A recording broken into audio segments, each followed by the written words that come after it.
The following is a presentation of iRacing on PTR TV. We'd like to thank all of our channel partners for their support. Please like and subscribe to the channel, and we hope you enjoy today's broadcast.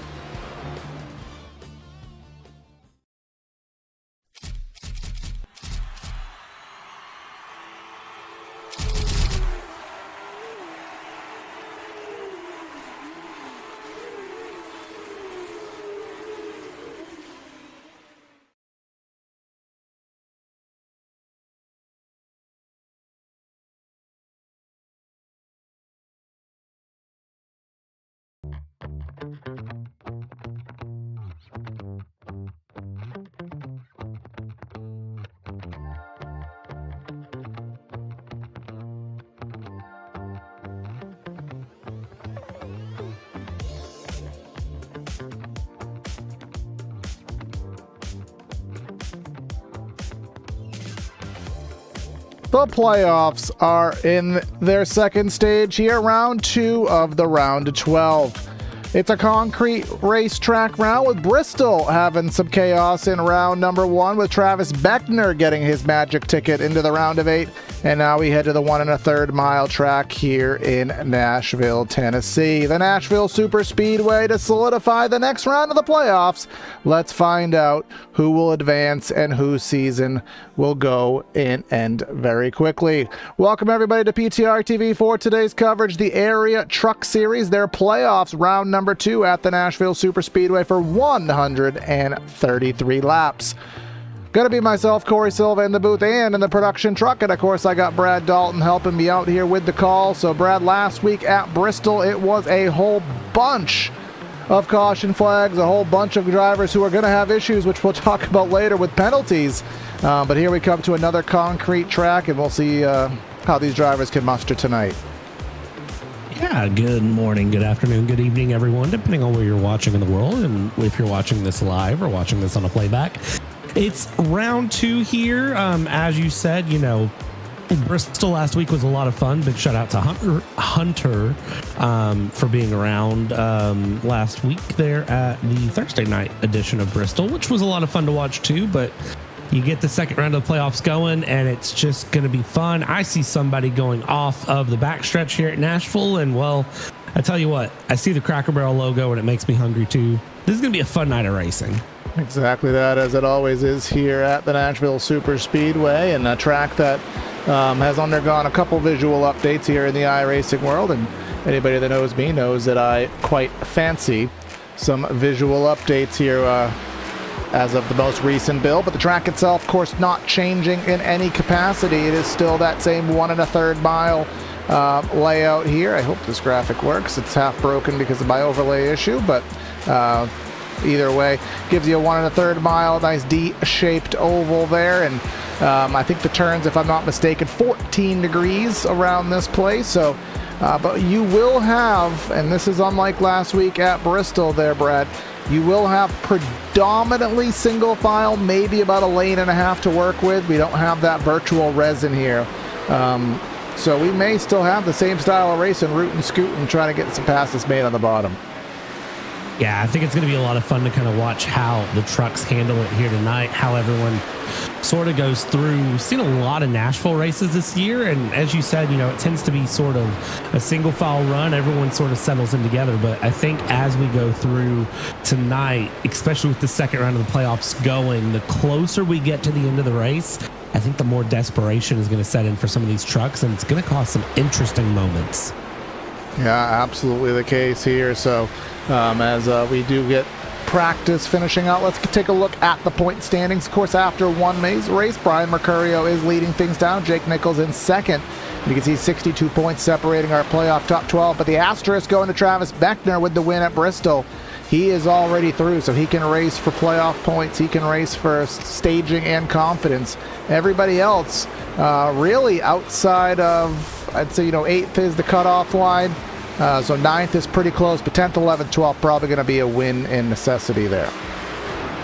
Yeah, and when you end up in that situation where the win is required, I mean, again, that's in that desperation. You're going to have to run real hard tonight, and kind of get a bit of luck too, which is easier said than done. Yeah, exactly that. So we'll wait for qualifying to conclude here. Well, no, rather practice to conclude so that we can get to qualifying. Looks like we have a 32 truck grid here today. So everybody starting today's race, everybody wanting to take time to today's race, they will be able to head down and enjoy the race. Nobody's going to be sent home on the truck here today, but Nashville Super Speedway, again, being that difficult track. Concrete tracks do tend to be a little bit more difficult, a little less grip in my personal opinion. Grip can also be pertained to the weather. The weather here today, we are looking at just under 100 degrees, 4:45 sim time. So, Brad, we won't be turning the lights on here today, but we will probably be going down as closer and closer to sunset here. So perhaps a little bit more grip these drivers will be able to enjoy. Yeah, and that's going to be really nice to kind of have that extra grip in as you need it, because that makes things much, much easier all the way around. So it just depends on sort of how you feel and how the truck feels. Again, this is one of those that if you feel good around this track, you're going to enjoy this weather here tonight. If you don't, well, then you're just going to have a bad time.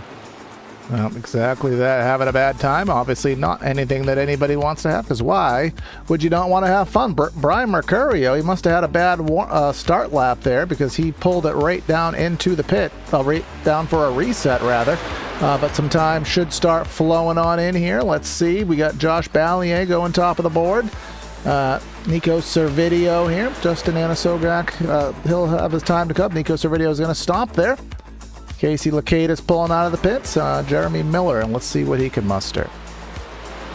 And Jeremy Miller coming through. I mean, looking good there, ripping the high line here early on as you see him going through. Let's see how he handles getting down onto the low side, and he looks, pretty good here. Time comes in. Oh, no, he's just starting his lap, actually. No, just starting his lap. Okay.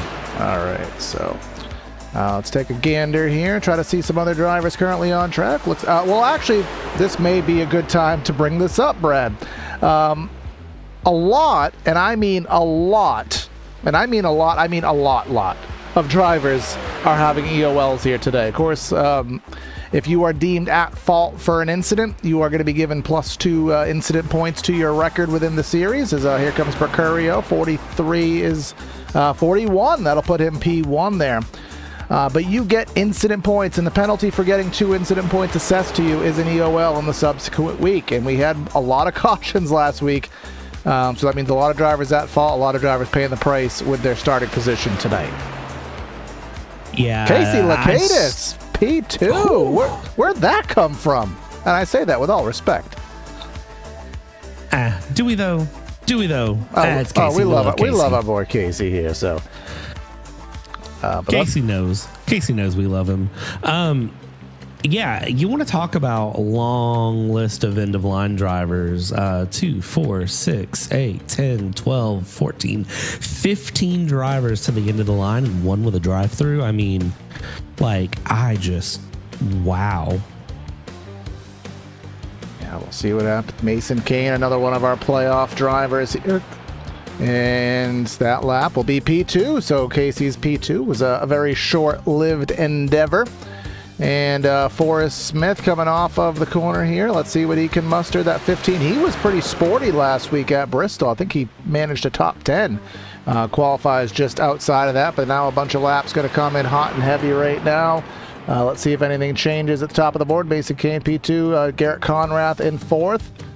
Seth Noel will go up there on the 4th position. A lot of yellow on the top of our ticker. Here comes Garrett Grant. That time looks pretty good, and that's because it is pretty good. P5 for him. Yeah, and that P5 for him is going to be very important here. It's one of those, we look at the yellow drivers in the playoff series, right? And we look and we see the drivers with the yellow banner or the red banner on their trucks, the blue banners, and they kind of just, they want the win. The win's important. They're trying to race for a championship. But just remember, you still have plenty of other trucks out there that just want to win for the sake of wanting a win. So, let's be honest, they're going to do what they can to get that win all the way around. So, when you see someone like Casey Lakatis or David Weishart up there, Garrett Grant, that's not got that yellow banner, but they're still running for a very, very good run. I mean, that is a very important position to be in. Almost did the Fast and the Furious save there was Travis Beckner try to have some fun. His qualifying lap, again, not his where he probably wanted to be, but again, it won't amount to anything. Again, he is already locked into things here. So coming through, that is the end of qualifying, and I'm not sure if we'll finish qualifying out or not, because again, there's not anybody going home here today.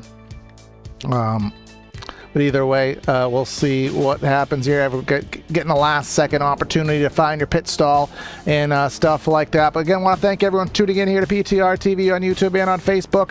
Like, share, comment, subscribe on our mission to 1,800 subscribers.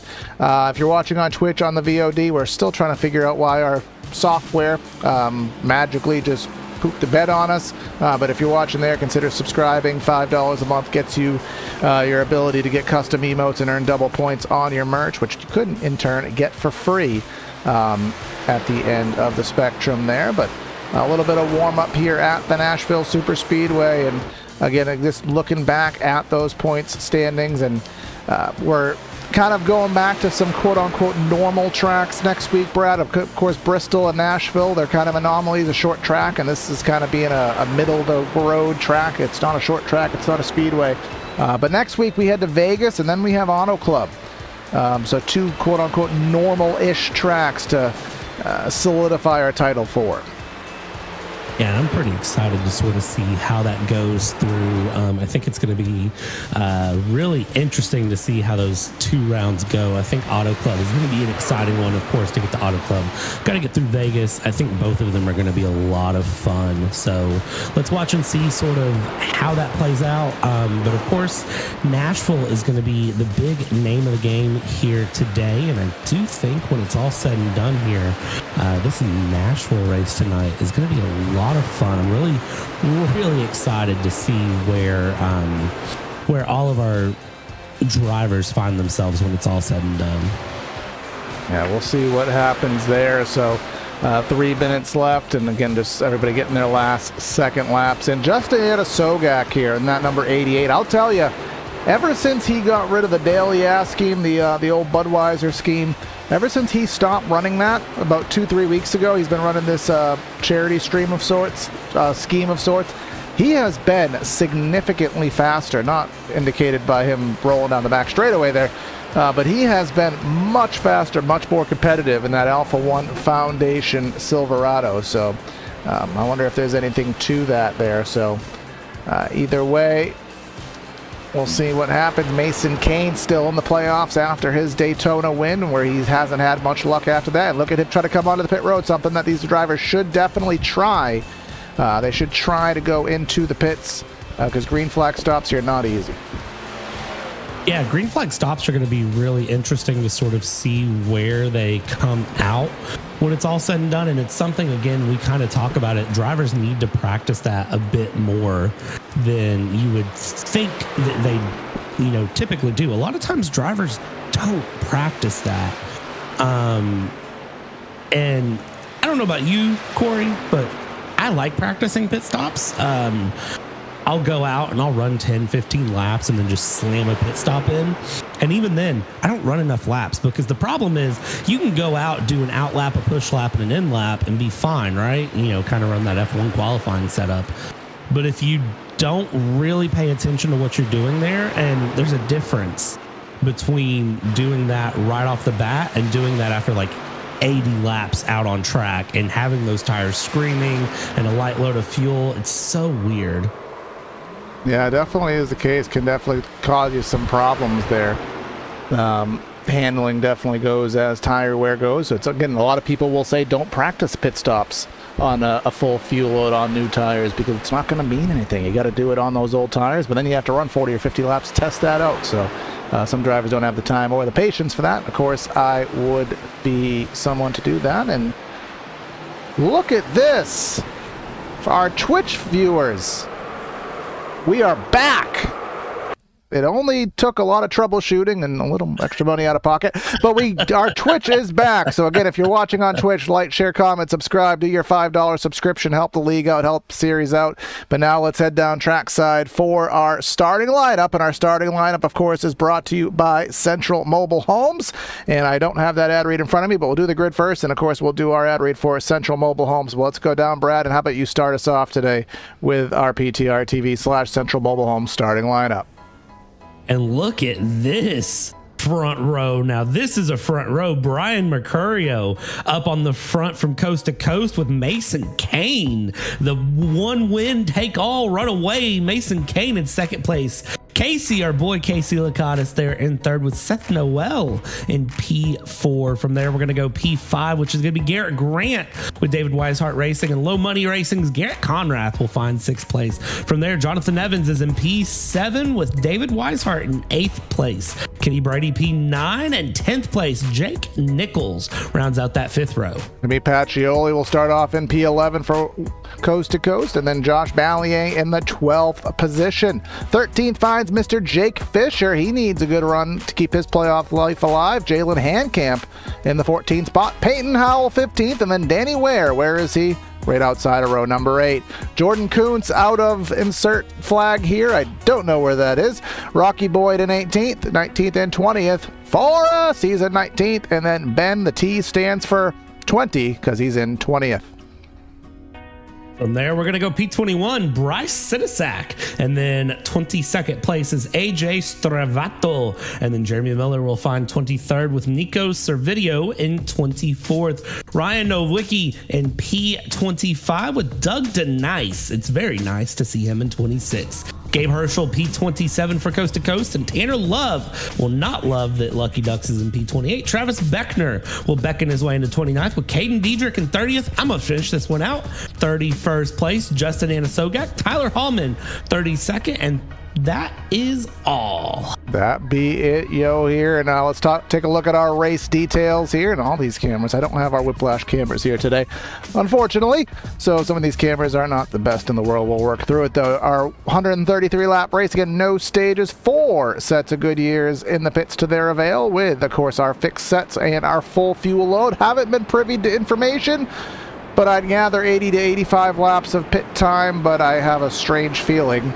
that we aren't going to go that far because this track has been rather difficult on these drivers, but we'll come out for what should be 2 pace laps. Oh, as Mercurio comes on in, this gives me a good opportunity to I couldn't fit the names on because if I fit everyone's names on, it would have been way too long of a graphic.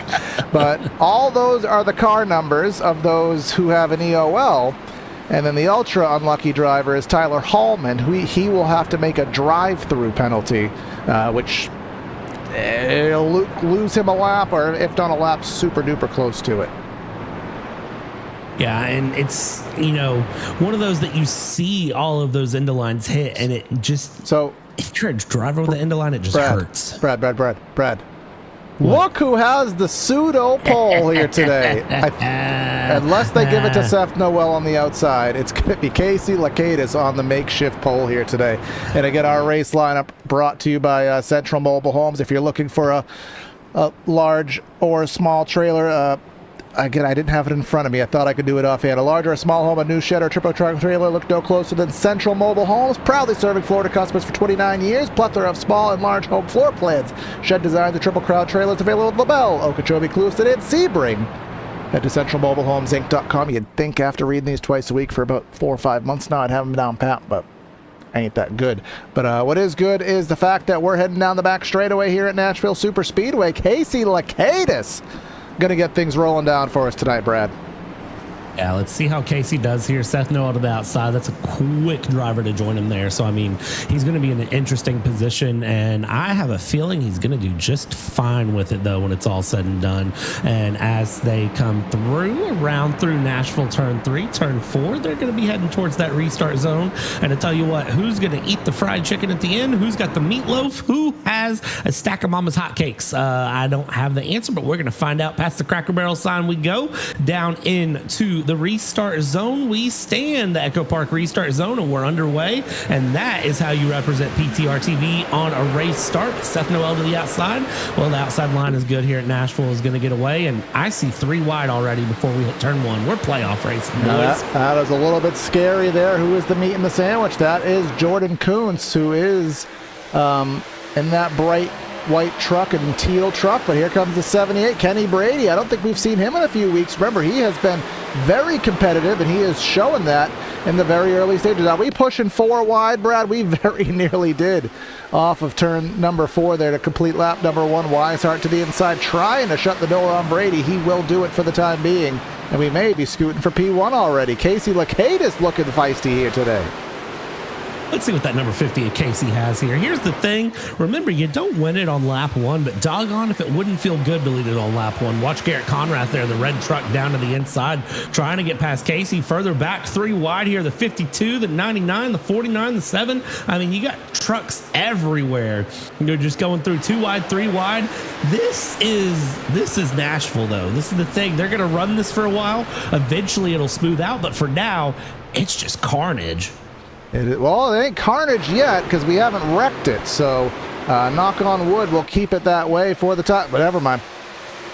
Oh, 52 down in the wall. Playoff driver, that is Peyton Howell. And he is off yonder down the middle of the back straightaway. So Barney typically is very, very lenient with those instances. Let's take a look at our Hendry County replay. Oh, he thought he was clear on Ballier. He was not. All through that grass. And again, because of the fact he was off the racing surface, Barney, shows a blind eye and lets him keep racing. Yeah, Barney doesn't care if you're down in the grass. He kind of takes that approach of, every other series where it's, you're not in the way of a race, so just you don't exist. It's fine. Seth Noel, tell you what, Seth Noel doesn't think Casey exists right now. 0.3 of a second in the gap there up front as they come through down on the start-finish line down into turn 1.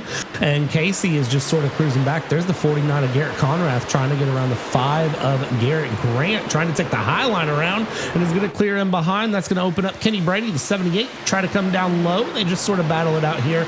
And you got just a good little back and forth battle. It kind of shows that inside line, not the best line here around Nashville, but you can't make it work when you try. Yeah, you get really bogged down. These corner exits particularly are very, very tight.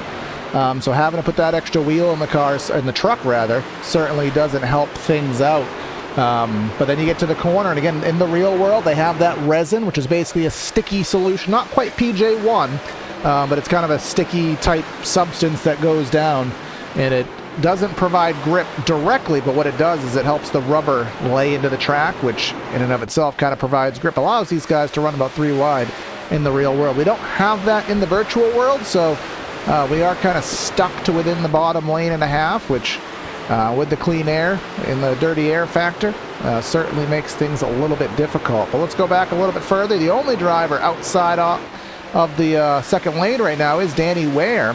And that's Jeremy Miller just behind. And then our playoff lock-in, Travis Beckner there. He's looking to the outside. That leaves the door open for Nowicki. And looking right behind that, there is Mercurio. Yeah, Mercurio just slowly going to work the way up there as they go through, continue around, shuffle for position a little bit here back in the back. Danny Ware, where is he? Well, he's currently showing P14 and trying to do something a little bit more here and find something a little bit further up. Just continuing around here outside of turn 2. This is where that single file Nashville starts to really show itself. So on race starts, on restarts, you have that 2 wide, 3 wide, sometimes 4 wide, just depending on how things feel. That happens, and then things buckle into this single file run where you'll have one truck peek outside, one truck peek inside. You'll kind of just see this group of battles start, and you'll end up in sort of this follow the leader and sniff the exhaust situation, because it's a long run to lap 133 and nobody wins it on lap 9, 10, 20, whatever lap you're on if it's not 133. Big move there to the inside. AJ Stravano thought it was 3 wide for a brief moment, but Jeremy Miller in the 30, he was already well cleared of that situation there. So worth noting as well that Tyler Hallman, remember he did have the DT, the drive-through penalty, And if you are a Tyler Hallman fan in the 62, he did not go a lap down. He actually has that much distance, essentially the back straightaway of distance, and that is ever so shrinking because his lap time 31:13. Actually, he was faster than the leader last time. So, no, he's doing actually pretty good. So, but he did stay on the lead lap after that drive-through penalty, much to my surprise. So he's going to be hoping for a yellow. But things are starting to smooth out, which I know everyone's going to castrate me for saying out loud that things are looking pretty slick here today. Slick in the sense of nice and cool, not in the sense of, we're spinning out every other lap. What, no water on the track here at Nashville? Come on. My goodness. If you watch PTR TV regularly, which we would hope you do, or at least tune in every now and then for a couple seconds here and there, give us a view. We covered a race here a couple Sundays ago where there was 16 yellows in about a race of the same distance here. The drivers had a lot of difficulty in the next-gen car. Of course, the next-gen did go through a lot of changes. We did race the next-gen here in area last night in the Cup Series, and I'll try to privy a little bit of information about that as looks like Casey Lakatos closing in on the race lead. Yeah, and as Lakatos continues to close in and go along here, you can see the difference between next gens and trucks for sure here, because here in area, the truck series, they really lock things in and go through. Watch this gap continue to close in. Come on, Casey, you're representing PTR TV here. You're only just the channel truck, so we need a good showing from the channel truck this week. I feel like we deserve that, Corey. So Casey, if you're listening to the broadcast, as for some reason many drivers love to do, they love to pull up the broadcast in the background and listen to it while they race. Some of them chat. Some of you all type in chat, and I'm not going to ask why, but yeah, Casey, do me a favor. Get that pass around the inside on that Toyota, and let's go ahead and put PTR TV in the lead as it should be. We're not biased at all, are we, Brett? Oh, at least you are, anyways. Hey, I own it is the thing, and I'm just saying, if we're putting our logo on a truck, I want that truck up in front. We didn't put the logo on the truck. They did it for us. So again, we're not. Though I will say I was biased towards Daniel Day, hoping that he got in the Xfinity playoffs a couple weeks ago, the Florida State Pro Series. But either way, and then relating just a couple little tidbits of information, Kwame Scott did win the race last night in the Area Cup Series on the IDK Player YouTube channel. That race only had, for the course of 160 laps, only had 4 cautions for 9 laps. So that race actually went swimmingly green. So.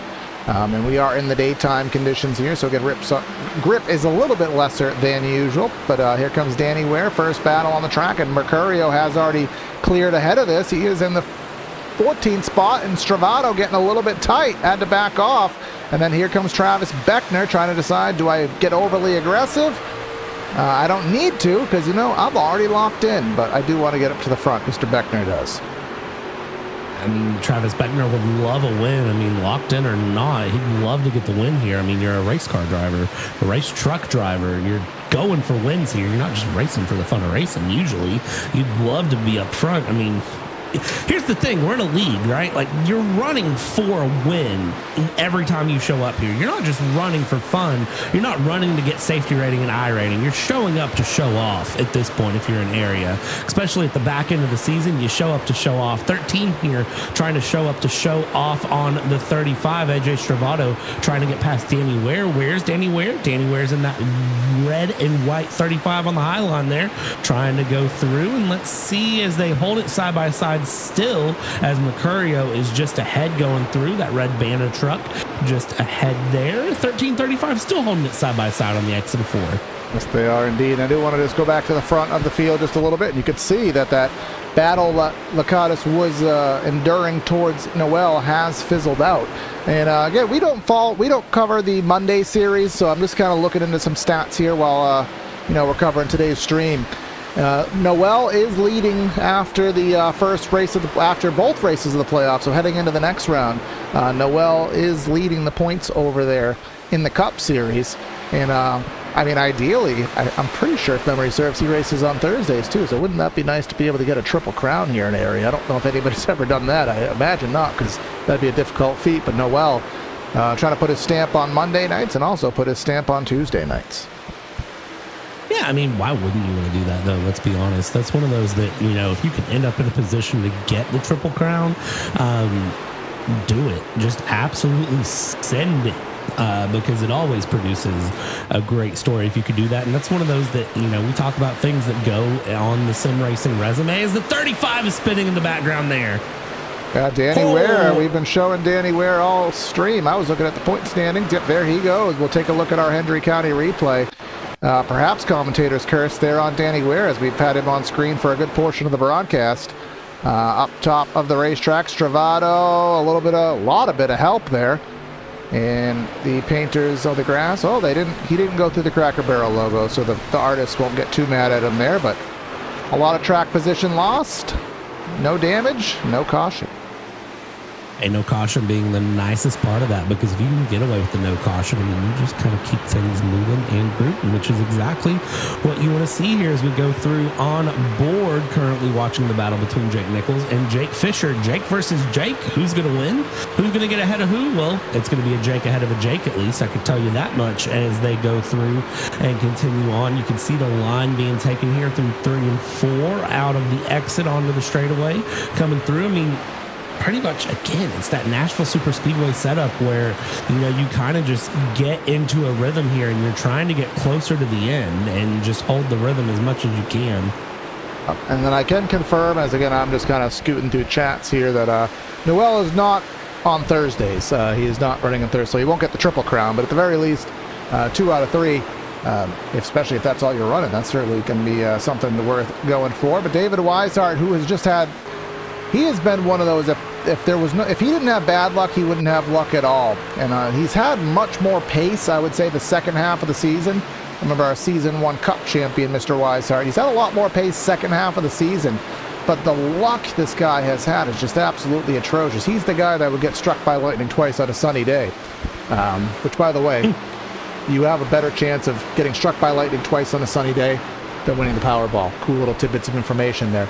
As he does get passed by Kenny Brady in the 78. Brady up to 4th, but he has a wiggle, and Weishart is going to try to retaliate and get that position back down on the inside and 1.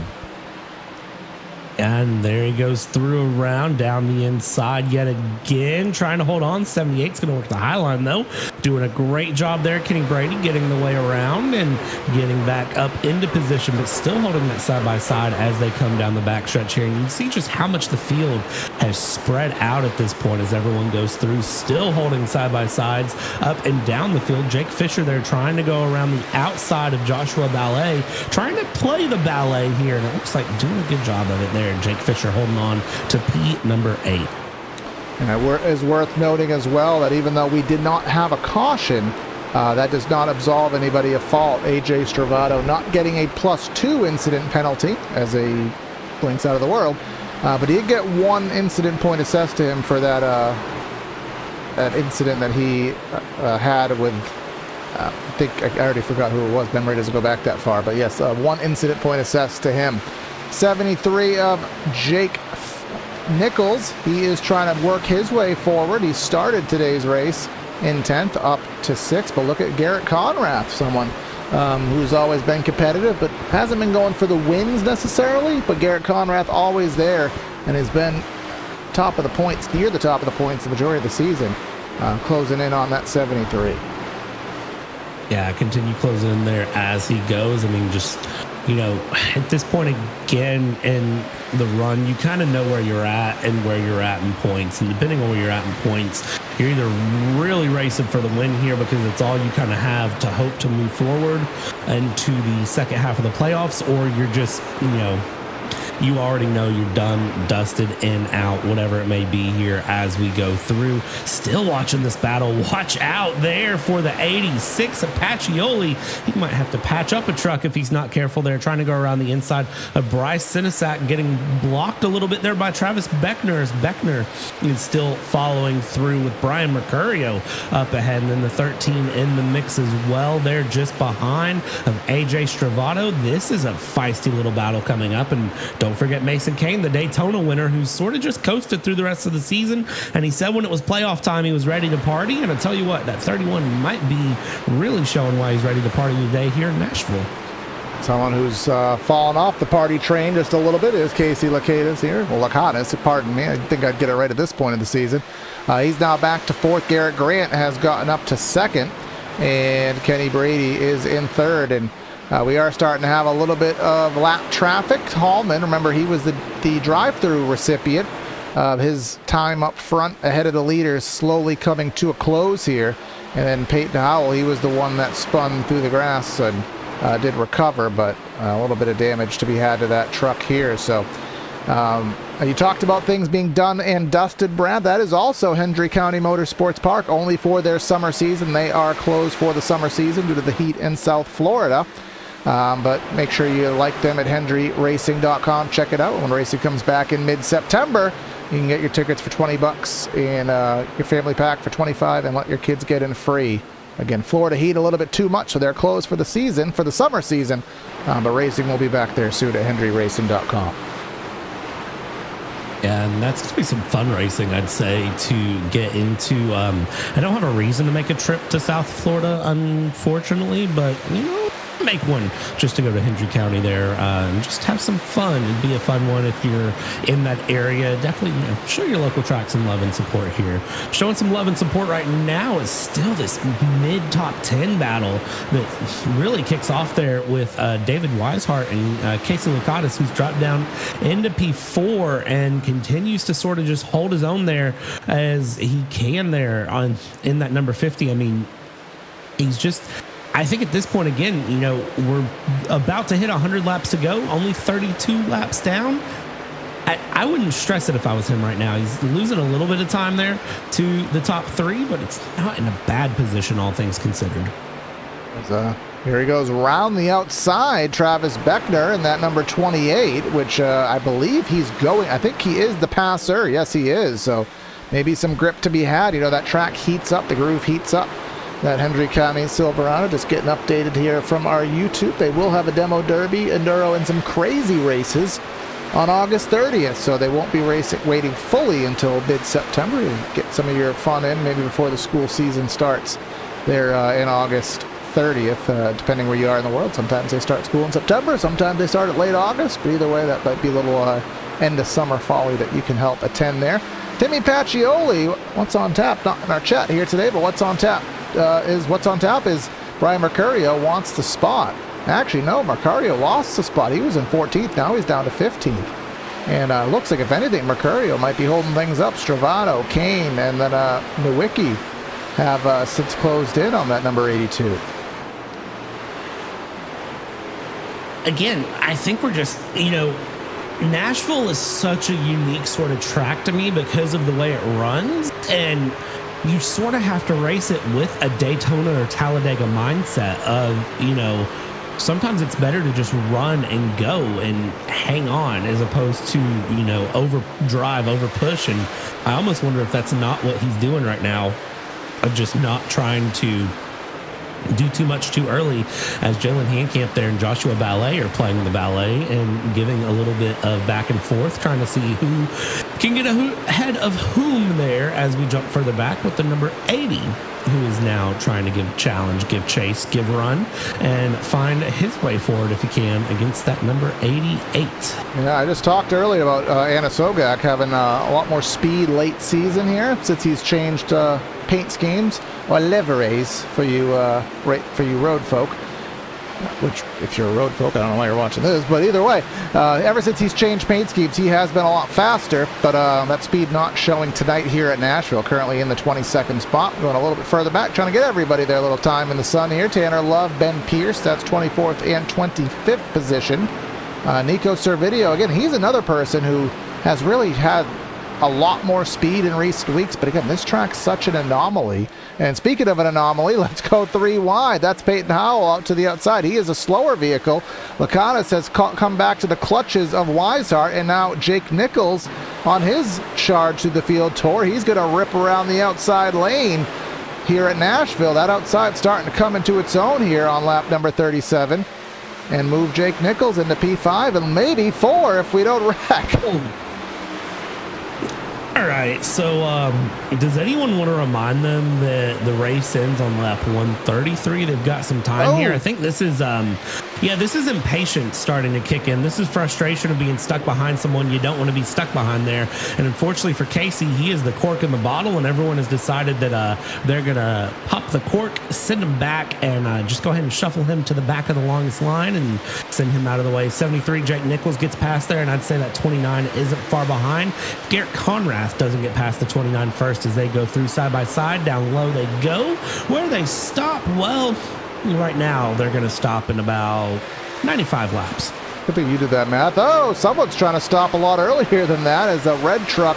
That is Jeremy Miller had a little intimate moment with the turn 4 safer barrier in that number 30. I'm trying to see if there's any damage. I could see a little scuff mark, but a little paint scheme issue on the right seat. I'm sorry, a livery. We do have a paint scheme artist company in our chat here.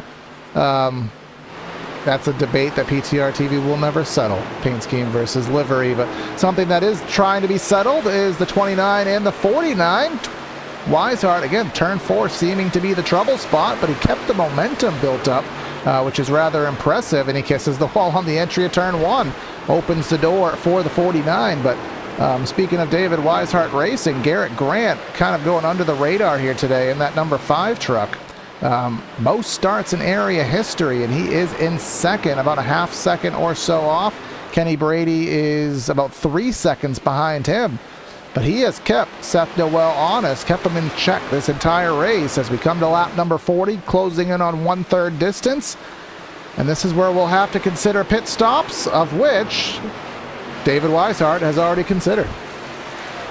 Yeah, I think David Weishart kind of felt what he was in there and kind of said, hey, I don't want to be in whatever this is I've gotten myself into. Get me away from this, which if you're David Weishart, very, very, forgive the pun here, welcome to PTR TV, very wise decision, I'm going to tell you, from him to get out of that hornet's nest that was slowly building up in his way. So we'll see in the long run what that decision was. Look at this. The 86 Apache Oli is in the midst of that hornet's nest as the 30 and 67 of Miller and Handcamp have a little bit of a tap there, and that 67 of Handcamp is going to pay for that and fall way down the order there. There's Mercurio going through. There's Stravato going through, and I have a feeling that if you watch at 67, that might be where our first caution comes from. Well, if you're David Weishart, you're saying, guys, not now, not now. And what he's essentially trying to do, and I'm looking down the lineup here and seeing if anybody else, I don't see anybody else who has come in, but essentially trying to split this race into thirds. And I would assume, 133 divided by 2 is around 66, 67. I would assume the fuel will get you there. The thing is, will the tires get you there, and do you want them to get you there?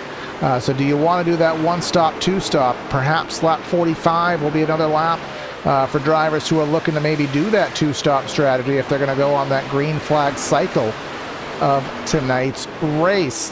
Just to get an indication here, as this battle for 7th, Travis Beckner on his way through, along with another one of those Hendry County trucks in the form of Conrad, getting by Casey Lucatis here. But let's talk about the fall off here, Brad.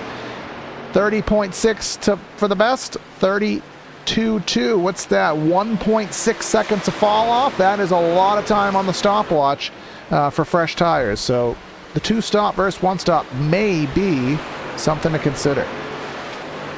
Yeah, I think, honestly, for me, I would go for the two-stop. That is just my opinion, though. I tend to kind of play the more safe option, though, when everything's said and done in a race. I play the safer option, and I think for me, the safer option might be a two-stop on this one. You could try to do a one-stop. No, who's that? Red truck, not Conrad, it's Miller. And then behind that is, I believe, Senesac. Yep, so this is what I expected, around 45. That gives you 45, 90. Essentially gives you a 45, 45, and then 43 to be technical. So we'll see how that works out. But more importantly, it has to go green for that to work.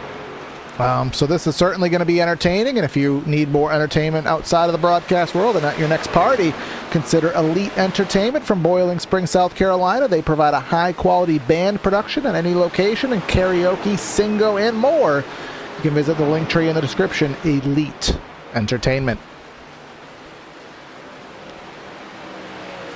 Watching Seth Noel here, I mean, this just has to be just fresh air breathing at this point. I mean, not really worrying about P2. anything here. Garrett Grant from P2 makes sense because, again, team owner David Weishart already in, so that is the strategy on David Weishart Racing. And then that puts a very difficult situation for these guys up front, Brad, because these strategy races, I know your bread and butter is on the roadside from back in the day, but if you're on a strategy and everybody else is doing something different, you have to trust the process. Because right now, Noel, Brady, they're losing a second and a half, almost 2 seconds a lap to those guys on fresh tires. And it gets so tempting to be like, oh no, oh no, oh no. But if that's your strat, you got to stick to it and you got to trust the process and allow it to follow through. And listen, it is hard to trust that process. It truly is. You will second guess yourself. You will find yourself in scary moments, and you just have to trust that your calculations before the race, your teammates, your crew chief. I hate the look of that. That's Grant on the fresh tires. He's driving like Superman here. He turned, he went into the I&I file and turned up the grip feature, and nobody else did. That's what these new tires feel like. It feels like he is Superman, and they're all stuck in third gear. But it'll all turn around the other way once his tires age, and they make their pit stop, and they're doing the same thing to him. Yeah, I think the big thing with that, though, is the fact that he gets the run early, and sometimes as a driver, sometimes you have a better time defending on the slightly older tires than you do,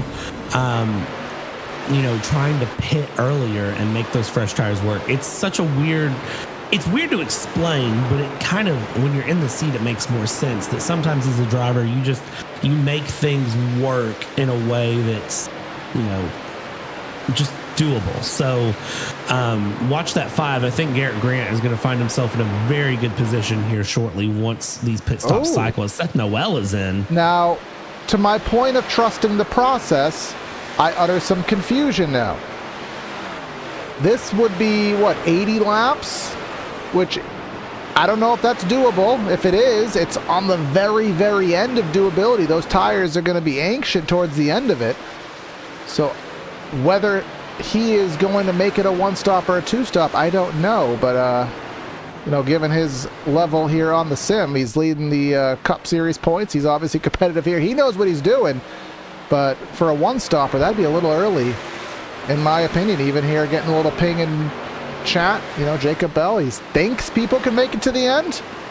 But I would have pit maybe around lap 60 and given that insurance. But also, I roasted myself. You weren't here for this, Brad. You would appreciate this. My driving knowledge is that there of DW when Jeff Gordon joined the booth.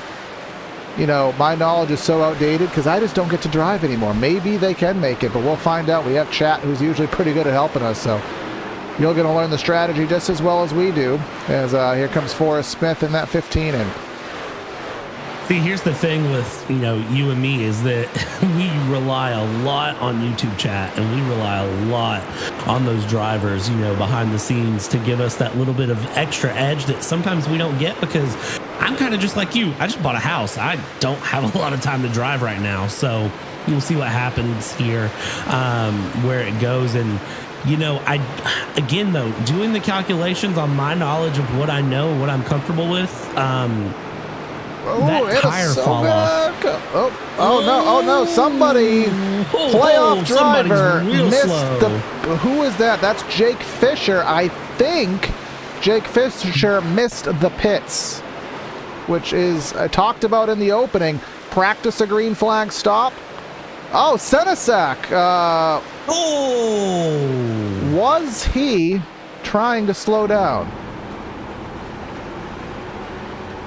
Yeah, he was trying to slow down and just flat wasn't looking in the mirror, or I don't quite know. But now he's going to come this time by. Maybe the call out wasn't had. Maybe on the other side, the driver behind just didn't get the memo. But he had to come back around. I'm sure that other driver has some front end damage. As here comes Pacioli in.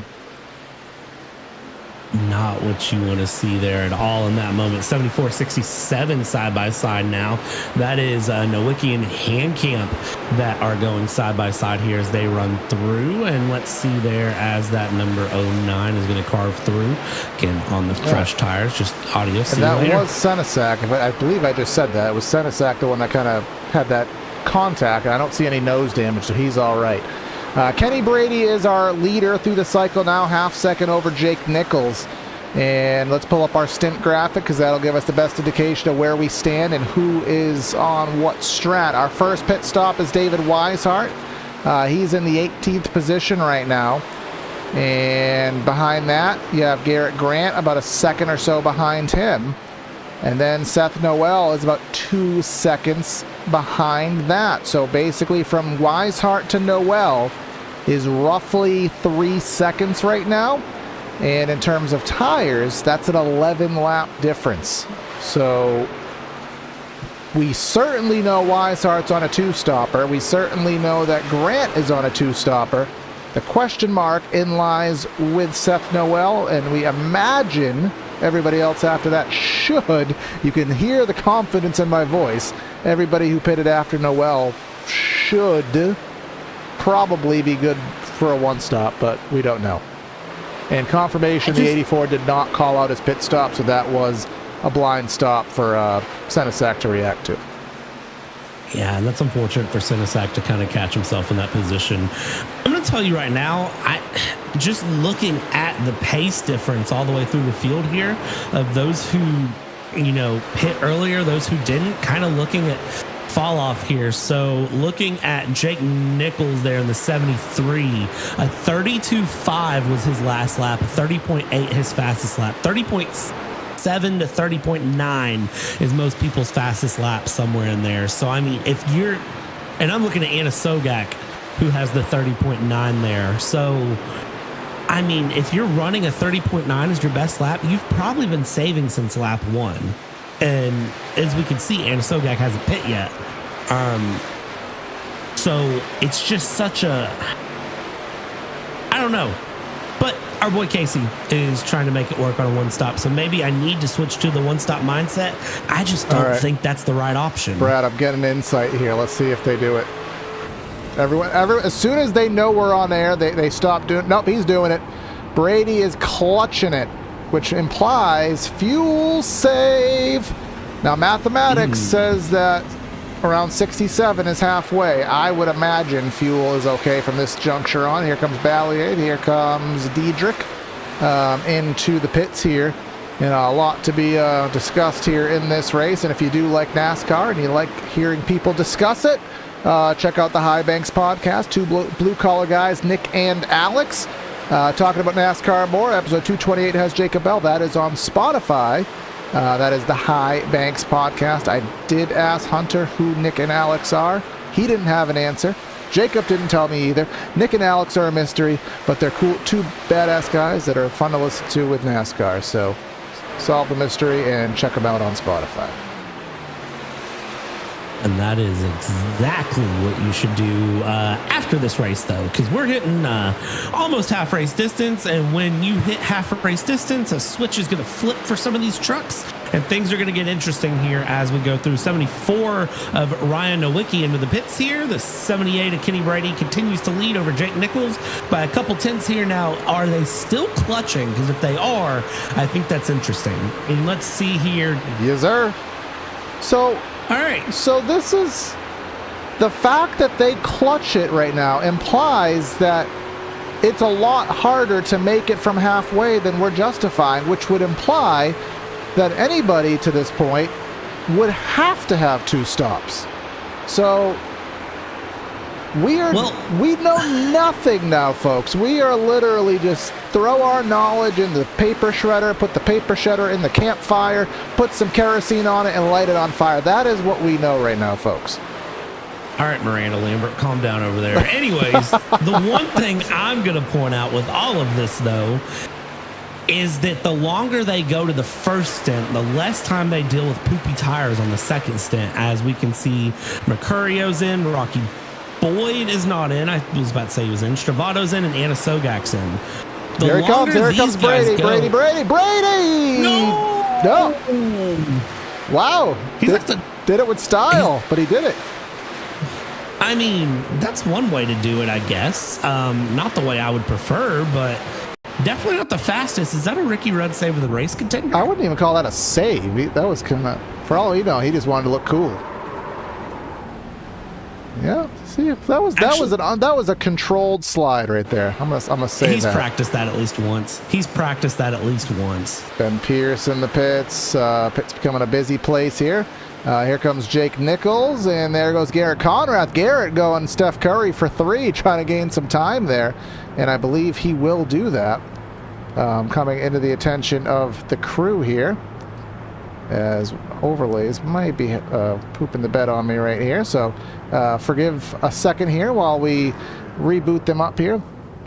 But Jake Nichols coming in for his service. We'll see how this all blends out. We'll in about 30 seconds after this pit stop, but we'll see how this all blends out, because now we have to consider the multiple strategies here at play with David Weishart, with Seth Noel, and then considering everybody else who has pitted at this point.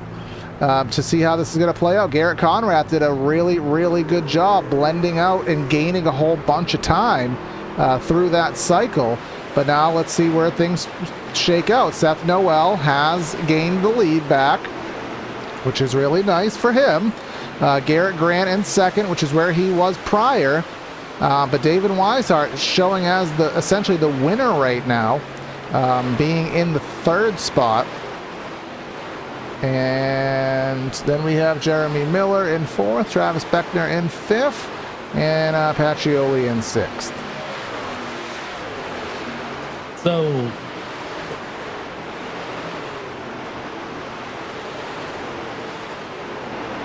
I have not a clue what the right strategy call is right now, and I hate it. I hate it when you're in this process where it's just not a clue on the planet who's on the right here. The thing is, we're going to know here shortly, right? Like, we're going to know here in the end of who is right and who is wrong. So let's see what happens here as they go through. I mean, it's going to be such an interesting thing to play out. And I think in the end, whoever we talk to, we're going to have to ask them, how'd you know it's the right strategy? And I think the answer is going to be, I just trusted it. Yeah, I mean, absolutely. Just not really having any idea what's going on. But remember David Weishart, he pitted the earliest. He pitted around lap 45. Unfortunately, some of our stint data is not going to be corrupted, Brad, so we're going to be doing this the super hard way, but that even makes it more fun here. But we know he pitted around lap 45. Garrett Grant pitted around lap 50, give or take there. So that's really going to be the main thing to watch, is how far back is Weishart going to fall. He wasn't in the thick of it per se, but Garrett Grant was. He was roughly, a half second behind Noel, somewhere in that ballpark before the pit stop. But he has significantly older tires now, so we'll just wait and see how it all plays out. And then pertaining to Kenny Brady, he is back in 22nd now. He is on the lead lap, and he's 25 seconds off of the lead. So we'll have to watch. Is he doing any kind of clutching, or does he show any eminent concern of making the race on this current fuel load? Yes. So that implies everybody else is coming twice then, because if he's clutching it, he pitted the latest, that implies nobody else has a chance. And the fact that we can't go, a mile and a third times 70, that's like less than 100 miles. It absolutely floors me that we can't go 100 miles here on fuel, but what do I know? I don't know anything is what I've learned. Nashville always teaches me that I have not a clue what's going on, as we have the 71 here in the 09 of Tanner Love and Bryce Sinicak. still battling it out and continuing to go through here. I think what's going to be interesting to watch here is just how the gaps sort of start to compress and remix up who ends up where as things go. And at the risk of getting myself absolutely destroyed in the YouTube comments, we've now hit lap 75 without a yellow flag. Yeah, this race is as clean as the house from Danny Tanner on Full House. Spick and span. Well, let me take that back. Not complete spick and span. We did have Peyton Howell have an issue on the straightaway. I think we had somebody go through the front stretch grass that memory is slacking me on. But those did not cause a caution due to the proximity of where they had their issues on the racetrack. But we haven't had any major wreck, nothing to cause a caution. Here goes Gabe Herschel on some fresh tires. He's going to rip around the outside of the 30 and the 28. That number 80 is one lap down in the 29th position, however.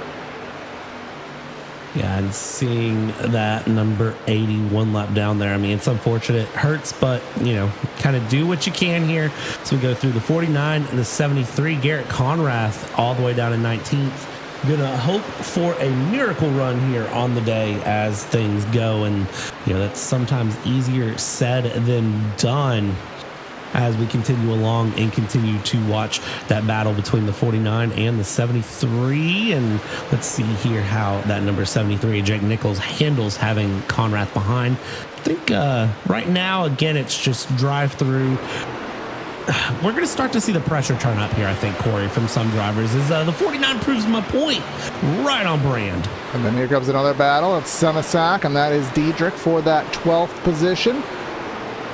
And then up front, mind you, Seth Noel is pulling away quite handily here. He's now up by 2.4 seconds over Garrett Grant. Travis Beckner, he is in the fourth spot, 8 seconds back. So, and then when it comes to the lead lap, we're on a 25th right now. Jordan Kuntz last on the lead lap, and Jordan was running 17th. Then he was running in the top 10 and then has dropped back.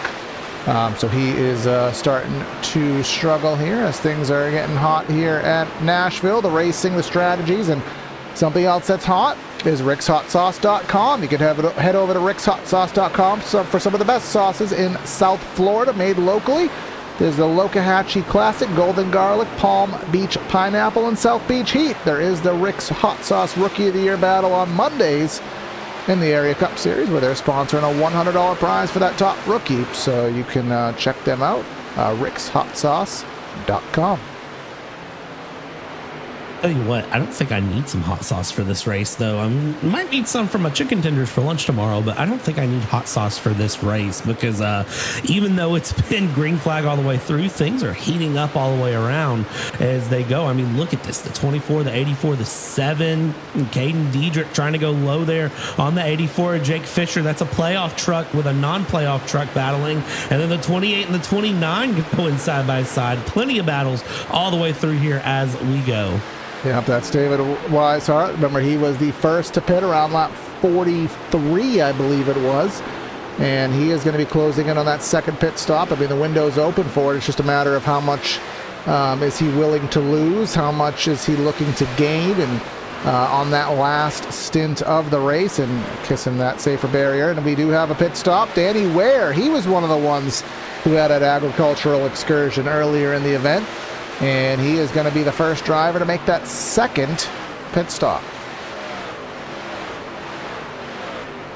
Interesting call here on lap 80. So that's going to put him with 52 laps to go. I don't know. I don't know if that's the right decision or not. But again, this is one that you trust the process on and you stick to the strategy and it works out how it works out. And if your strategy wasn't working after the first pit stop, sometimes you roll the dice and you change something up on the second pit stop on the fly. And again, it's either going to work or it's not. And only one way to find out is to do it. Well, of course, Brad, it's either going to work or it's not. That's like saying I'm a 50% shooter from three-point land in basketball, because you either make it or you miss it. There is no third option. Well, I mean, that is accurate. I'll give you that. Yeah, anyways, Casey Lakatos to the outside, Jalen Handcamp in that 67. Remember, Lakatos was given the pseudo pole upon the massive EOL list here on the evening, and was running top 5, but his strategy is a little bit different, and kind of hard to tell who's on what at this juncture, but we'll work through. Someone trying to work through is Jeremy Miller in the 30, trying to get by Weishart. Now Timmy Pacioli, first time he's really been competitive, showing some top 5 pace, and he's looking to the outside. You can see right to the edge of that rubbered in lane. That's the maybe a little bit cooler concrete here, giving him a little extra grip. Going to have a whale of momentum off the corner. Thought he was going to give Weishart a little bump draft. Instead, he's just going to use those fresher tires and try to sail around the outside as Miller tries to be meat in the sandwich, and I think thought better of it. Yeah, Miller was really taking on the line of go for a gap that doesn't exist. That was a interesting decision there from him to try to make that work. Thankfully, as you said, backed out of it and decided to not do that. So let's see how things continue through. Getting some info on the background here and kind of keeping track of some different things with the points and with the playoffs. Peyton Howe is in some potential trouble to not advance tonight. Currently sitting 32nd last on the field, 2 laps down. Peyton Howe may not advance into the next round of playoffs if Peyton Howe can't get a little bit lucky today. Yeah, a reminder of our points after Bristol. Remember that cut line is 8th, which is Garrett Conrath, and I mean, 3rd down to 9th is separated by 6 points. That's 6 positions, Brad. So being last, even though you're 4th looks pretty until you realize how close it is to the cut line. Yeah, I mean, that's the big thing with it, too, is that cut line is so narrow. And, you know, I looked and I was like, he's in 4th. He's in a good spot. And then you remember just how tight those points are and the fact that we're going into a round of 8. And it kind of goes, never mind, disregard, doesn't matter. So, yeah, unfortunately for him, I think his playoff contention's on the night as he sits 2 laps down, or, well, it's probably game over. Yeah, Bryce Senesac heading down to the pits. Remember, our second round of stops is still, is starting its process here. And based on if you're watching this, if you're just now watching us within the next last few minutes, you'll know this has been a caution-free race. We have had a pit stop strategy game going on. Some going for 1 stop, some going for 2, some pitting early in the 1-2 stop, some pitting late in the 2 stop, some clutching it for the 1 stop. So this is basically, you know, a Formula 1 race here with all the different strategies going on, and we're waiting to see how it all comes together as Diedrich into the fence there. So Kenny Brady, remember, he was still him, and who was the other driver? Jake Nichols. They were allegedly clutching it earlier. Let's see. Yep, right there on cue. Saw those RPMs down to 300. So they are trying to do 1 stop. And again, I am just baffled, Brad, that they can't go 67 laps on a track this short. I'm having a hard time believing that, but obviously it's true. Yeah, it's, I don't know if that would be my thought process either, that you would have such a hard time going that many laps on this track. Again, maybe I'm just way off in my understanding of fuel mileage calculations and trucks. No, whoa. You see those wheels locked up. Did he make the speed limit? $1 million question. And he was, where was he in the points? He is 4th in the points. Noel, he's right in that thick of it as well. He is 26 points out. So really anybody in that 4th to 8th bubble in the point standings cannot afford a mistake. He was hot into that. He was like Nelly. He entered those pits hot in here. So, but Garrett Grant remains on the track. And Garrett Grant, he is going to pit late. He's going to pit ultra late, but seemingly got down smoothly. Yeah, let's see here. That's a much Noel better got entry. out. He got out on time. So looks like Ja Rule, maybe he wasn't there when he called, but he was always on time. He was on that pit time, and he got out and maximized it. Yeah, I mean, that's probably the best place to be here as they go around. Let's see how that cycles out here. The 7 now in of Joshua Ballet, stopping in the box. Very smooth stop, I'd say. They're in. The 5's just now going out. Man, I know we're not in Vegas, we're in Nashville, but I tell you what, I feel like we're really rolling the dice right now with how this race ends here. Lap 92 and 133, and again, the fuel mileage has caught me out. The tire drop-off being so significant has caught me out, but I'm also wondering if the tire drop-off was actually that significant, or if that wasn't just a case of drivers, saving a bit to try to make different stop strategies work. Well, speaking of saving, we're going to have to really assess the situation now. Because remember, 1-stop, 2-stop, Kenny Brady on the 2-stop, Jake Nichols, Kenny Brady and Nichols on the 1-stop, everybody else on the 2. Where are they going to fall out, come into the mix here? How far back is Noel, Grant, and company going to be in relation? And is the saving that is required going to require them to go slow enough that those 2-stoppers can go full send around this place and pass them anyways? We'll have to really assess that once things sort of cycle out here. Right now, I'm sorry, based on what I'm seeing now, those savers got no chance because he's only 15. Noel's only 15 seconds behind the lead right now. And Kenny Brady is 2 seconds behind. So he only needs to gain 12 seconds in 30 laps. So really, that 1-stopper's got no chance, in my opinion. I 1,007,000% agree with you on that one. Like, there is... Look at the laps there, Brad. 32.3. And of course, these laps will get slower. That's 1.8 seconds lap faster that's time by. 7 laps he's there. Yeah, I mean, I fully agree with you. I do not think a 1-stop was the right strategy. And again, maybe they have something in the tank that we don't know. About. But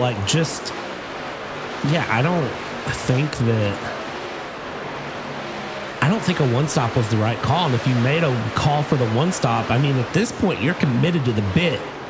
There's nothing you can do but just ride it out and kind of finish where you finish. I think if the 1-stop was able to be done without fuel saving, and they were able to go, full send, full yeet, whatever the kids are saying these days, all out, I don't know, something cool. If they were able to go 100%, I think it would have been more plausible. But having to go slow and save tires and be, a track this abrasive, but you never know. We could always get the last second yellow and throw a complete wrench into all of this. It's completely possible. So you'll have to stay tuned and check out what will happen. And something else worth checking out is shop.areairacing.com for high quality merch at low prices. Shop from over 100 selection of hats, t-shirts, champion clothing, and other accessories. Easy to shop, quicker to ship, better to wear. Shop.areairacing.com for all your area merch. And here comes Diedrich, and here comes Jake Fisher to the attention of their crews here. Well, covering the century mark. Boy, speaking in we're playing the dangerous game here with all of these last second speaks in for no caution yet. Where is a caution coming in? I mean, we are really, really speaking some crazy things into existence here. So, we're playing the game, and we're doing a good job of it, though. Here's the thing. I mean, the drivers are just proving a point here that Area iRacing has some of the absolute best of the best in their 3 leagues here. I mean, look at this. Lap 100 and 133. Not a single caution yet, and still great battles all over the place on track. I mean, you couldn't ask for much better here as Jake Nichols is trying to chase down Kenny Brady here and get the pass for P3 at the moment. 33 laps to go, make it 32 laps to go. And, just it's that patience, it's that persistence that is kind of playing in at the moment. And patience and persistence a lot of times is the name of the game here. So Garrett Conrath being registered as our leader right now. Mercurio in second, Kenny Brady in third, and then Jake Nichols. They are on that old one stopper in the fourth spot. And the difference between Brady and Noel, now it's only 5 seconds. Talked about it being over 12. Now it is only 5 seconds. So although the times are starting to decay, Noel is in the 31.1s right now. He was in the 30.6s.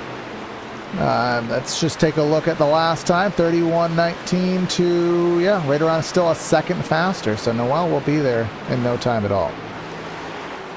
Yeah, and I mean, that's all he's got to do is just continue to be faster. He's got plenty of laps to get it done. He doesn't have to do anything, too crazy with it. It's just continue to be smooth, continue to be fast, and very clearly has all of that under control as we continue this race here with 30 laps to go now. And I think it's interesting to see Brian Mercurio there in P2, but I don't think Brian's going to stay there, if I'm right. Should have to make one more stop, so unfortunately for that number 82 is not going to be there as the 49. Tell you what, that's hard fighting from the 49 against the 52 as they go around. Peyton Howe now going another lap down. 2 laps down there. And who else do we got? Casey Lakatis coming into the pits here. And so I'll give... Remember, our stint graphic, I did have a back-end issue. Looking to get it fixed. I'm waiting on the software engineer to get back from holiday here. But anybody that says in the 100s, they have to pit again, per everything that we know. So that being said, omit those drivers. They're going to have to pit again. I guess less Brady and Nichols. I don't know why those numbers are messed up. But basically, that gives you a rundown. Anybody who's in the 100s, that's a glitch. But you could see 14 for Noel, 38 for Coons, 13 for Garrett Grant, 14 for Beckner. Those are all since their last stop. Garrett Conrath, 38. So I guess by that logic, we've been kind of omitting that 49 if he's on the same strategy as Nichols and Brady. And I guess we've just kind of been omitting it. So a little bit of back-end info here. Mercurio and Conrath pitted laps 64, 66, respectively. Okay. They are going to go for it. Surely they're going to go for it, right? I mean, Mercurio, he's playing with house money. I wouldn't say that Garrett Conrath, Garrett Conrath, he's not playing with house money. But Mercurio can. He mathematically, I mean, the farthest back he would fall is probably about 23rd. And with his lead over the cut line, he could spare it. But Garrett Conrath, to play a risky call, given his situation, if it works, awesome for you. If it doesn't, it might put you out of the playoffs. Yeah, it's such a interesting position to kind of find himself in, but I think he's forced his hand into that one-stop gamble that we talked about, and it's not the best position to find yourself in at all, but unfortunately it is the one that he's at, so we'll have to wait and see what happens with this for the run to the end here is the 13. Oh, Howell really flying. And Howell really struggling there to the outside, but now we're down to 25 laps to go, and Seth Noel getting by Kenny Brady. We saw that one coming, and we also saw this one coming. This is the fresh tires at play, only a second and a half behind even the race leader of Garrett Conrath. So anybody who had a question, one stop two, the one, he's going to prove it true. Remember, he's going for the double title. He wants to win on Monday. He wants to win on Tuesday. That'd be a good payday in the pocket, on top of the pride, on top of the record books here. And an instant green light into the next round, and only 1 second and 24 laps to get there. I mean, you just got to keep it going, keep it moving here, and is definitely putting himself in the right position to do it here. Let's see how things play out to the end. 110 of 133 for, Corey, we got to say this has arguably been the cleanest race that we've had on the channel in a while here as it goes through. I mean, these guys are just cruising around Nashville. and absolutely, I don't even remember. We've had a couple of these races. Just it has been some time, and I do enjoy them. Being able to put the brain to work and think about all these strategies and seeing how they work out. But look at that gap. It went from 1 second down to nothing in literally 2 laps. And Conrath is 24 lap older tires, and there you go. He's got nothing. He will drive on by. He has been the fastest truck all race. He started on the outside of the front row, and once he took the lead essentially from the get-go, it's been his 73 laps. Only ones he has not led, 74. Only one he has not led has been via the strategy. It has not been a speed battle all race. It's Garrett Conrath, David Weishart, Timmy Pacioli. This is a battle just outside the top 10. Pacioli has the fresher rubber and a big slide. As soon as he gets by, he slides it, and Weishart, even on the older rubber, is going to try to get that spot back. Yeah, and I mean, watch Weishart here try to fight it back through and do what he can coming around there with that 86 of Pacioli on the outside. And Pacioli just very smooth, very cool, calm, collected on that preferred outside line here at Nashville. Gets his way through as we hit. Whoa, what did you just cut to? Because that's Sitasak giving me a heart attack. Oh, and Jonathan Evans, 26. He is another playoff driver that we haven't spoken of, and he's 23rd and on the cusp of going 1 lap down in the near future here is Justin Anasogak. He's going to come into the pits and pull the car there and not try that strategy, and he overshot his pit box just to put a little insult for injury there. But here comes that 26 in that 09. I thought that was going to be the first caution of the race here with 20 laps to go. And at this point, Brad, I mean, who wants a caution? Who doesn't? We know Seth Noel doesn't want a caution. But Garrett Conrath, does he want a caution? He's in second.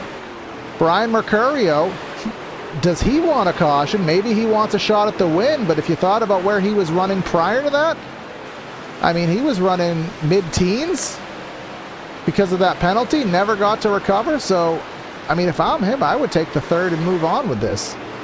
I don't even know if I'd want a caution to reset. So I think it really just depends on how you're feeling. Like, I would want just the third place in a runoff with it. I mean, that I do agree with. I wouldn't want anything crazy to happen.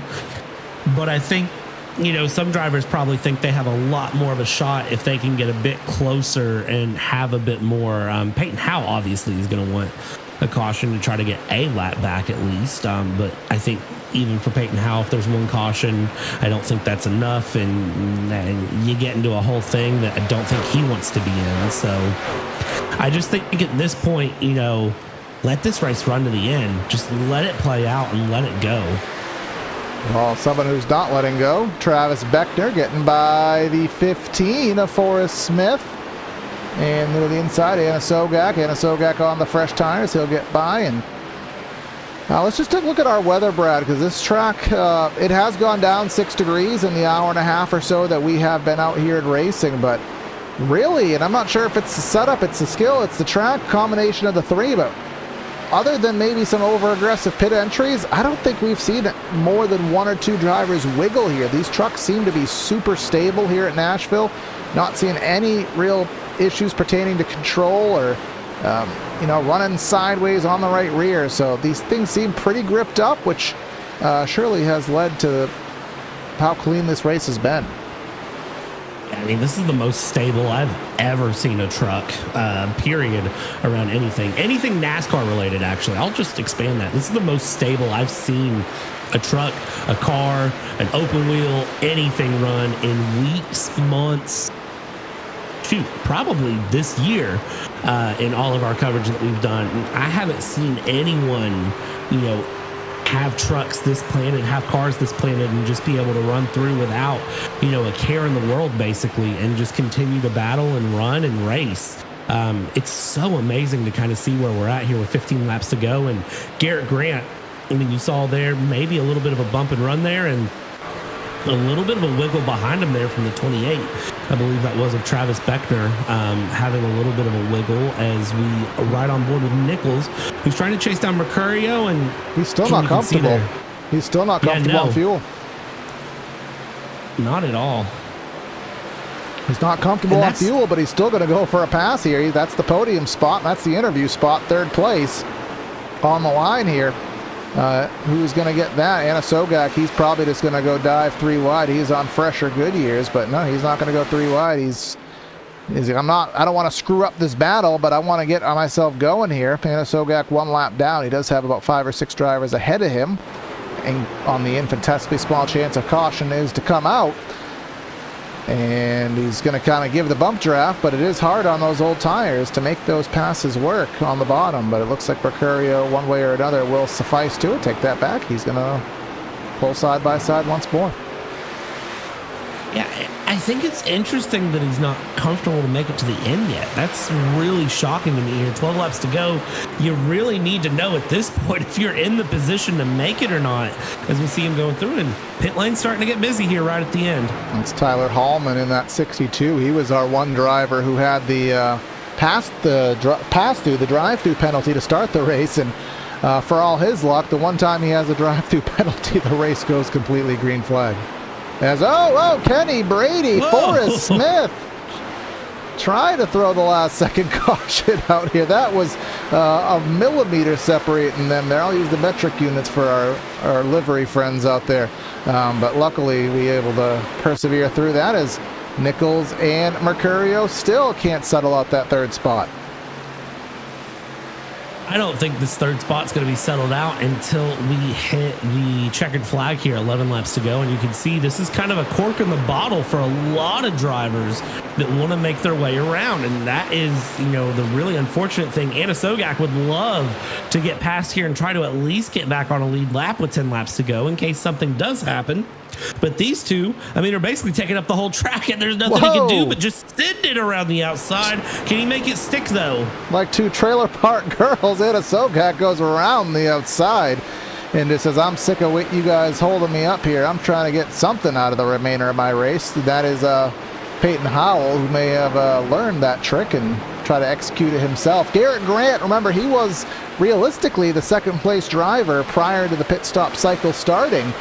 And I don't know if he'll get second out of this, but he very well could and probably will get third. He's on fresher tires and has that ability to make that happen, but struggling underneath that 73 as well. And seeing that struggle continue along here just, is not the best thing to be seeing here as we continue to watch this battle that's basically shaped up into a 3-truck battle there for third place. Checking back in, though, with that number 86 of Pacioli, as Pacioli has Rocky Boyd, Rocky Balboa coming around through. And is that Weishart going down low? That is indeed Weishart going low. 2-for-1 special, trying to get the 2-for-1 around the inside. Can he make it stick? No, Pacioli gets brave in the middle.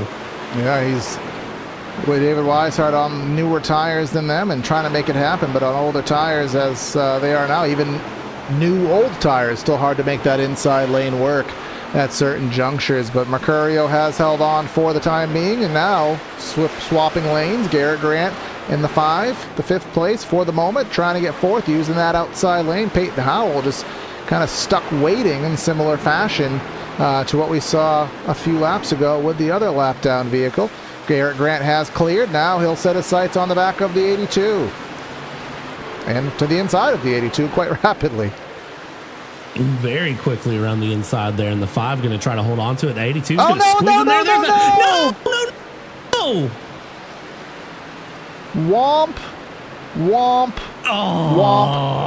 That, okay, for all you folks watching on our Hendry County replay, that was about 20 laps after we made any statement. That's not a commentator's curse. Not taking credit for it. That's the 62 of Hallman. Remember, he just pitted. And that, on top of a caution that could change the outcome of this race, that is the cementing factor of Peyton Howell probably not making the playoffs.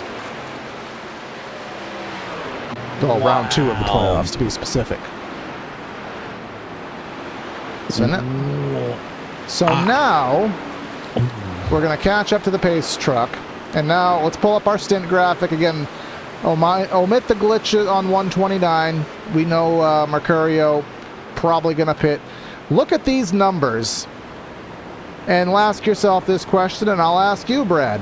Who is, I don't want to say the S word, that rhymes with poopid. Who is crazy enough to stay out and try to make something ridiculous happen on this restart? Because it's probably going to go into green-white checker.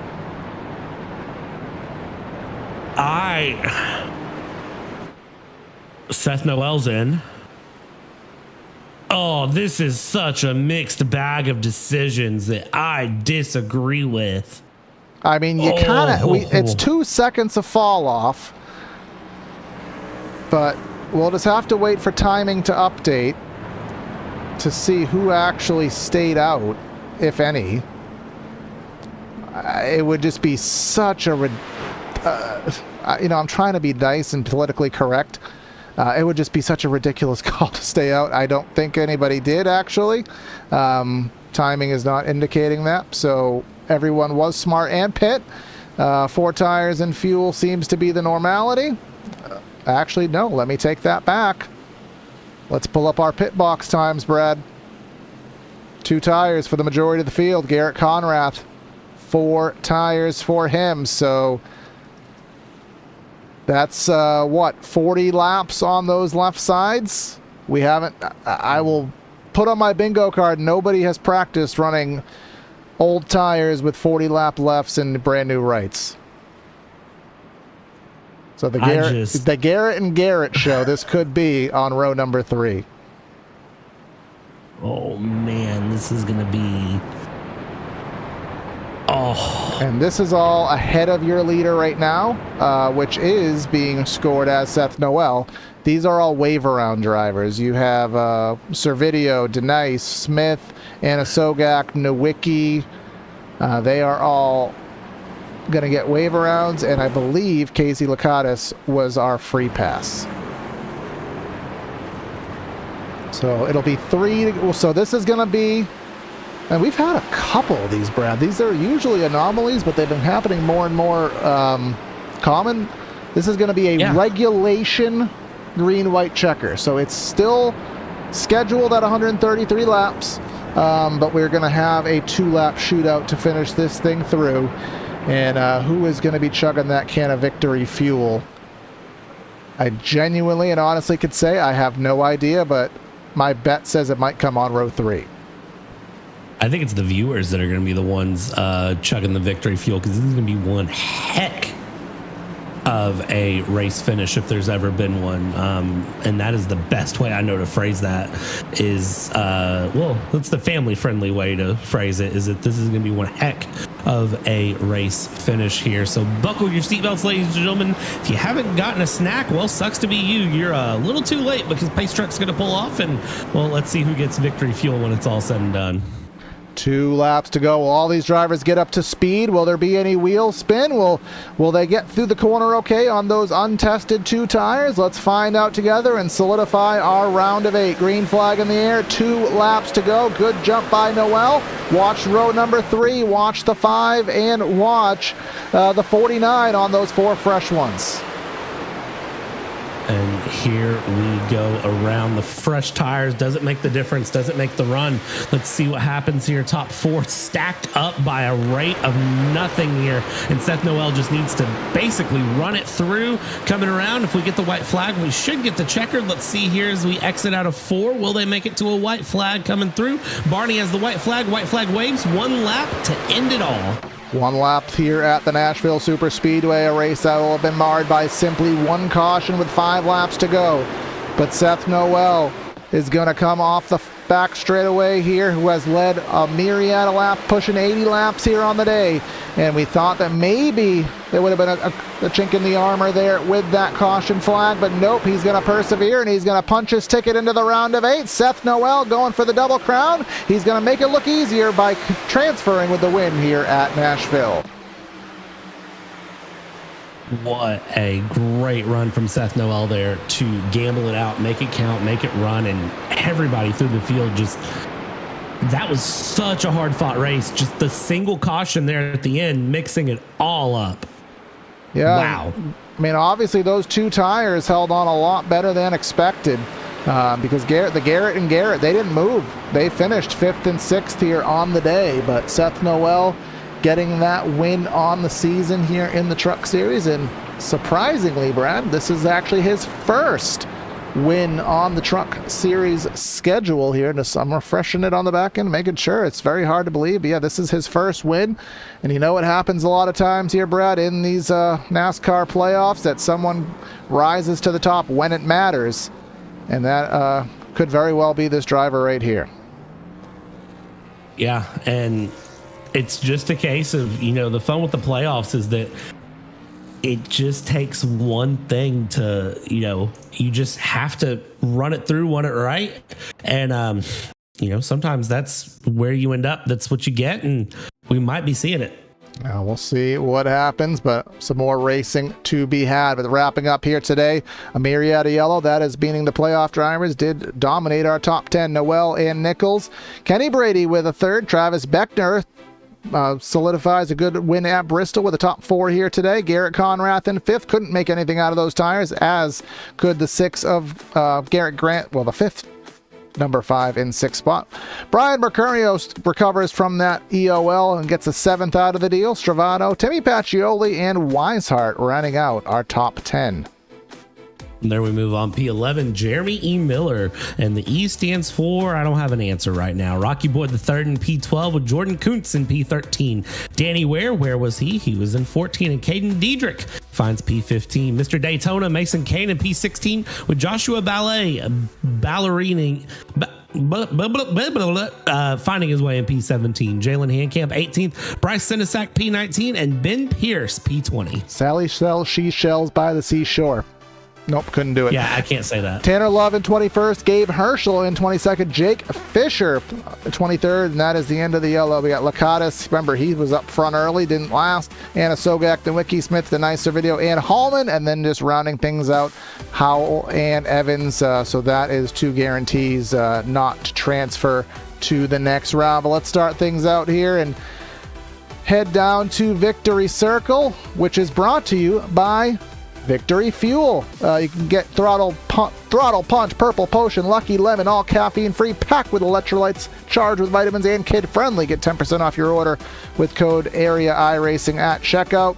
Seth Noel, you dominated this race. You didn't necessarily start on the pole, but you may as well have got the lead, and it just turned into one of those good old-fashioned strategy races. At what point did you know that, all right, I'm on the right side of things here tonight?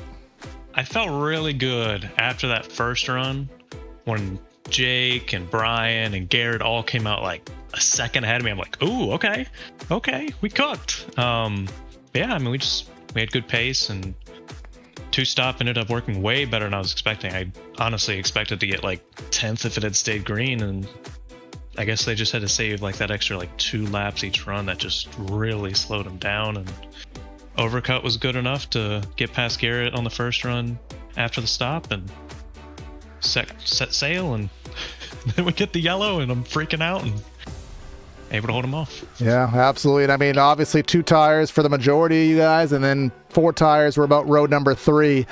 Was there any concern about how that truck was going to fire off, how it was going to get, off the loud pedal, how it was going to dive off into turn 1, or did you have confidence that those 2 tires would be able to hang on for the 3 miles that they did? I had tried it in practice just to see how it was, and it was okay enough that like I felt confident it would work for that exact scenario right there. Like 3 laps. If we had gone like 10 laps, I was gonna be worried, but 3 laps right there, just especially having Jake with me, and then we had Travis and Kenny also, so to box all the 4 guys in, and able to hold them off. Absolutely. And Brad, we just said they don't practice it. He did practice it. Well, you lock yourself in, and obviously we know Monday nights, you're essentially going for the double crown here, Mondays and Tuesdays, and looking good here. So we got Auto Club, we got Vegas in the round of 8. How are we looking here to transfer ourselves in with a win it in, or just having some solid runs? The goal is just finish both races. So they're going to be chaos just because of how those tracks race with the truck. A lot of on throttle time. So the goal number 1 is finish. What happens after that, we'll see. It's good to get the 5 extra points from this race, winning this one. That's going to be huge, hopefully in 2 weeks.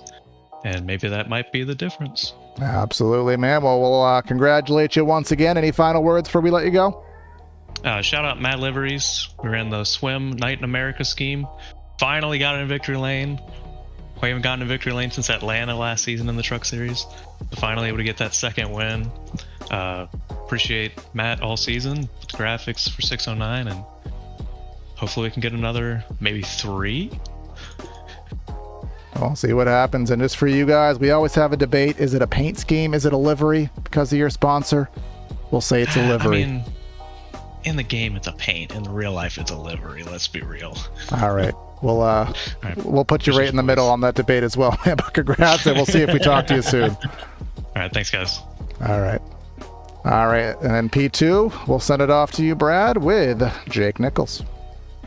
Jake Nichols, man, congratulations on the P2. I got to ask, do you think you had anything left in the tank there to try to find that win?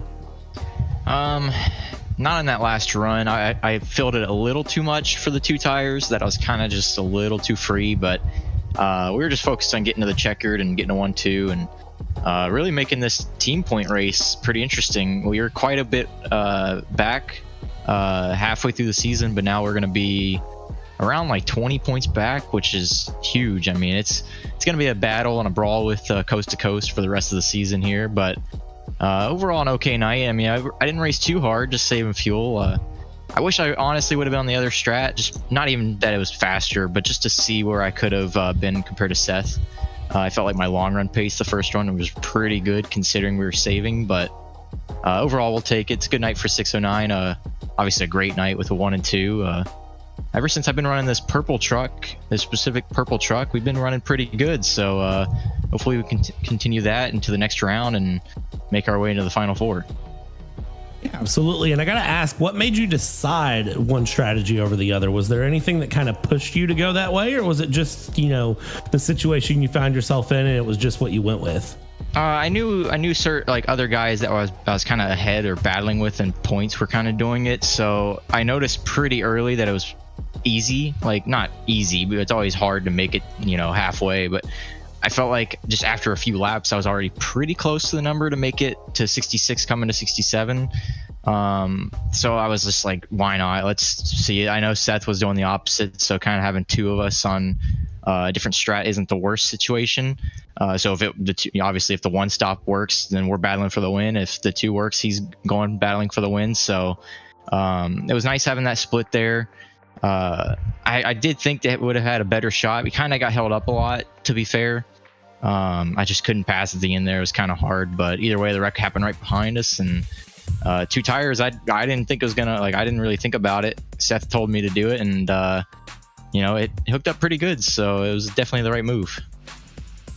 I mean, it was great to watch, and I gotta ask, what are we thinking for the next couple of rounds here? What's going to be the goal for you? Survive. We are in an okay point spot, not great for every round at start, but being ahead is always nice. But I think we're going to be packed up pretty good, like 15, 20 trucks in a pack kind of deal. Just a lot of draft the next 2 weeks, especially Auto Club. But if we can just survive Vegas, maybe have a few guys that we're battling with kind of have rough weeks, then that'll pretty much put us in a good spot to just finish Auto Club and make it to the Final Four. But hopefully we can just stay clean. That's going to be the name of the game here in the next round for sure. I think it's going to be awesome to see where you end up, Jake. Congratulations on the P2, man, and hopefully we'll get to talk to you more throughout the rest of the season. That sounds good. Thank you. All right, and then wrapping up our top 3 here today will be Kenny Brady. Kenny Brady always trying to be playoff spoiler here, and you were on that 1 stopper, and obviously it wasn't going to be enough, but then there was that last second caution. Was there any hope that, all right, maybe I could pull something off here, or were you kind of content to just, survive with the top 5? Yeah, I was probably content to just finish in the top 5 there. Obviously, I've had some pretty consistent runs, so I was just trying to survive. So took 2 tires at the end, and got to 3rd, so that's nice. I don't know, I guess I forgot that 2 tires is pretty fast here. So that that second stop that Seth did, I think he took 2 tires because he was moving and he caught us a lot sooner. So, but yeah, nonetheless, good race. I mean, a calm race, and got out of there with a good finish. Yeah, obviously we know a lot of races can end up, in calamity. Got a lot of yellows. Kind of takes the strategy of it. What is it like as a driver to have one of these races that's, completely on the top of your head, coming up with a strategy, not knowing if that yellow is going to come out? Is it a nice breath of fresh air to kind of run a race green and have to be thinking on the edge of your seat the whole time? Yeah, I'll take it over like a wreck fest or like a race that has, a caution every 30 laps. So especially at Nashville, there's not much fall off, and even if there is fall off, there's a lot of or there's not really any other line to run. So it's more of a track position race. So to have it go green the whole way, yeah, it was definitely more fun. I honestly thought the one stop was the way to go. So, but obviously it wasn't. Yeah, well, so what was fun there, but just made the bad strategy call. But I know for next time that 2-stop is the move. I don't know if we're planning on seeing you for the remaining races for the round of 8 and the round of the championship round. If you're, I don't know if you're going to be there for them, but if you are, what's going to be the mentality? Of course, obviously winning the race, you always want to do that, but I know there's always that fine line of you don't want to be that guy that necessarily takes gets in the playoff picture. So what's your strategy to kind of balance that line? Oh yeah, I've wanted to show up every race I can. Work has just been scheduling me on either Monday or Tuesday, so I either can race truck one week and not cup, or cup and not truck. So but yeah, I just kind of want to race to have fun. So I'll do my best, but try not to get in the way of anybody. And honestly, I don't even know. I know Jake and Seth and Brian are in the playoffs. I know there's a bunch of others, but I don't know who they are. So maybe I have to do a little studying so I know for sure who to be cautious around, because I don't want to ruin anything. And yeah, so I know I have Tuesday off next week, so I don't know if there's a race next week, but if there is, I'll be there.